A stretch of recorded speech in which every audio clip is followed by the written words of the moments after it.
Hola, ate. Hola. Ayan. Ang ganda ng bahay ni Ate Chuchi. Asin. Akala ko, Isang kwarto. Nandun yung kwarto. Ang ganda-ganda. Ayun, ganun pa rin siya. Parang El Corte pa rin. Ang daming kosas.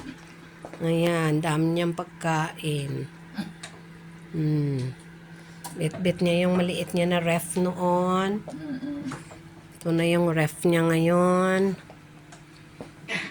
ang sabi nga ni Lily, Ang bakit ganda ng bibili- bahay ni bibili ate. daw ako ng maliit refrigerator. Isang tao lang ako. Claro. Sabi ko, ano ako? Ayan. Mm. Ang TV niya, ang laki. Tingnan mo. Oh, ang laki, oh. Tignan mo. Ay, Di ba? Oh, Ang tingnan mo. ganda. Yan ang gusto ko, yung malalaki. Wow.